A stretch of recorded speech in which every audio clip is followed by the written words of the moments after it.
Node Pi Network di Korsel, terbanyak di dunia, Indonesia, tidak masuk daftar.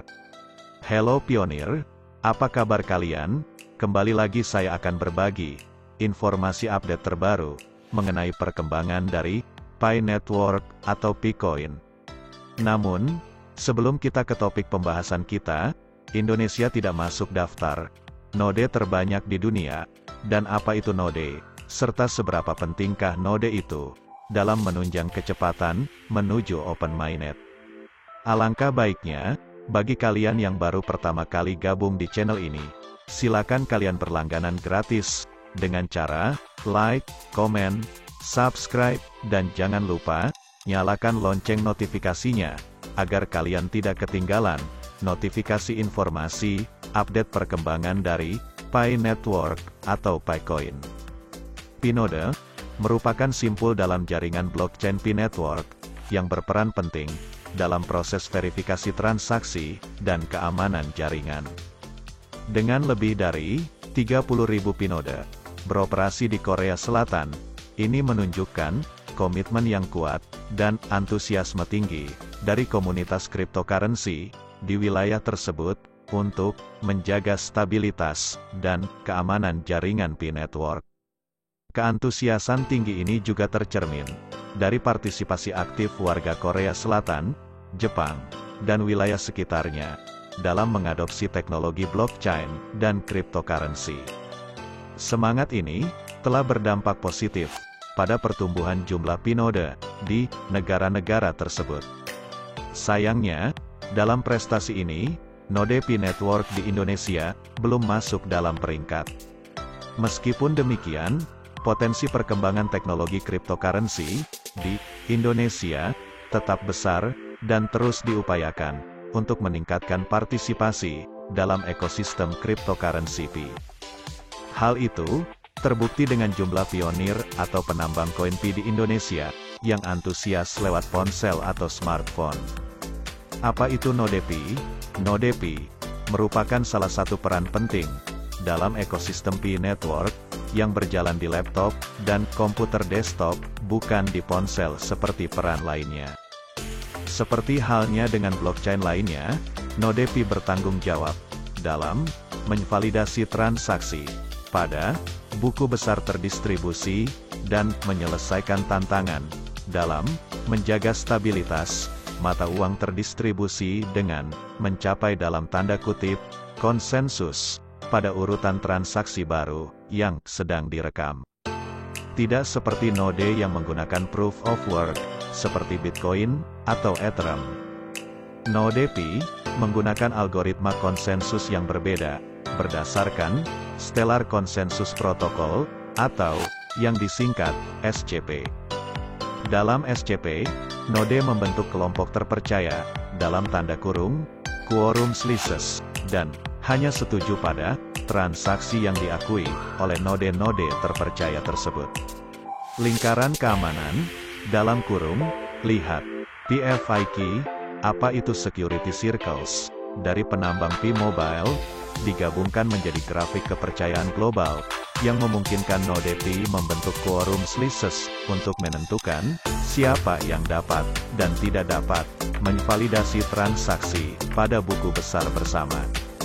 Tidak seperti kebanyakan proyek kripto lainnya, node Pi akan terus mengikuti filosofi desain yang berpusat pada pengguna. Alih-alih memerlukan pengetahuan teknis mendalam untuk mengatur node, setiap orang dapat melakukannya dengan menginstal aplikasi desktop di komputer mereka. Melalui aplikasi komputer ini, para pionir, dalam tanda kurung, pengguna Pi Network, dapat mengaktifkan atau menonaktifkan perangkat lunak node untuk membuat perangkat mereka tersedia atau tidak tersedia sebagai node. Pi akan terus mengikuti metodologi desentralisasi progresif saat mengembangkan testnetnya. Selama fase testnet awal, komponen blockchain dari perangkat lunak node Pi akan memiliki lapisan terpusat untuk mencapai iterasi lebih cepat dalam pengujian senario dan penyesuaian algoritma konsensus untuk memenuhi kebutuhan Pi Network dan komunitas globalnya. Versi awal dari node ini adalah langkah pertama menuju pembangunan P-testnet, dan akhirnya, mainnet yang sepenuhnya terdesentralisasi. Versi node ini memiliki dua antarmuka node, dan antarmuka desktop P-app.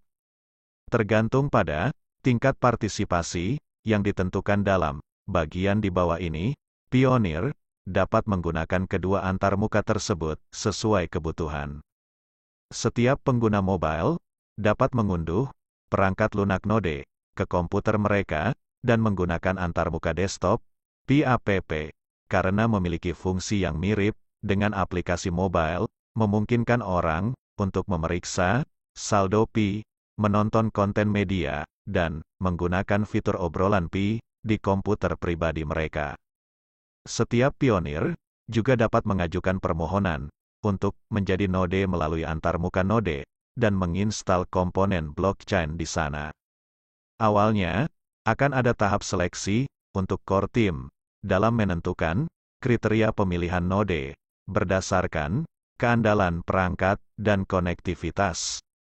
Ketika node dipilih oleh core team, mereka harus melewati proses Know Your Customer, atau yang disingkat dengan KYC, untuk dapat berperan sebagai node di testnet. Perhatikan lebih banyak detail di bagian-bagian berikut, proses seleksi untuk node dan supernode. Tingkatan partisipasi node saat ini, ada 3 tingkatan partisipasi yang dapat digunakan oleh pionir untuk menggunakan perangkat lunak node Pi di komputer mereka. Tingkat yang pertama, komputer app, merujuk pada penggunaan antarmuka, desktop PAPP, dari perangkat lunak node, ini memungkinkan pionir berinteraksi dengan aplikasi Pi dari komputer mereka, sehingga memiliki fungsi yang mirip dengan aplikasi mobile. Misalnya, banyak pionir sebelumnya menyatakan bahwa mereka ingin dapat berkomunikasi melalui Pi, melalui komputer mereka daripada ponsel. Oleh karena itu, kami merancang antarmuka desktop P-app pada perangkat lunak node Pi, dan menggabungkannya dengan perangkat lunak node. Selain itu, di masa depan, seiring penambahan lebih banyak fungsi ke PAPP, akan ditambahkan, misalnya, platform aplikasi, dan berbagai aplikasi di platform tersebut, beberapa di antaranya mungkin lebih mudah diakses melalui antarmuka desktop daripada aplikasi mobile. Tingkat yang kedua, node. Node berarti bahwa pionir mengakses antarmuka node, menyelesaikan instalasi, persiapan teknis yang diperlukan berdasarkan instruksi, dan mengaktifkan atau mematikan antarmuka node untuk membuat komputer mereka tersedia untuk menjalankan komponen blockchain setelah dipilih menjadi node. Meskipun mereka tidak berpartisipasi dalam konsensus, mereka memverifikasi keabsahan blockchain dan mengirimkan transaksi untuk dicatat di blockchain.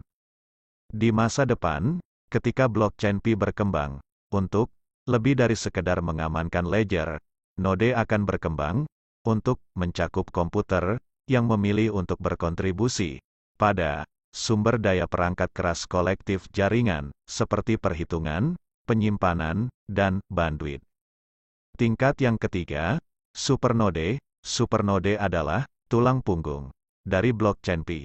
Mereka bertanggung jawab untuk mencapai konsensus berdasarkan algoritma untuk mencatat transaksi yang tepat pada ledger Pi, selain semua tanggung jawab yang dilakukan oleh node. Mereka juga bertanggung jawab untuk memastikan bahwa supernode dan node lainnya mendapatkan status terakhir dari blockchain. Supernode juga menggunakan antarmuka node, dan awalnya dipilih oleh core team. Mereka harus terhubung dengan jaringan dan memiliki koneksi internet yang andal. Nah, pioneers, demikianlah yang dapat saya informasikan kali ini. Semoga dapat menambah wawasan dan pengetahuan kita mengenai perkembangan saat ini dari Pi Network. Tugas kita saat ini ialah tetap klik petir setiap harinya, perbanyak jumlah koin yang kita punya, Dan, biarlah core team, dengan usahanya akan membuktikan di kemudian hari, bahwa Picoin sangatlah berharga. Sebelum kita berpisah, kalian bisa dukung channel ini, dengan cara, like, komen, subscribe, dan jangan lupa, nyalakan lonceng notifikasinya, agar supaya kalian, tidak ketinggalan notifikasi, informasi, berikutnya dari channel ini, mengenai perkembangan, update terbaru, informasi, dari Picoin, atau P-Network. Terima kasih sudah menyaksikan, sampai selesai.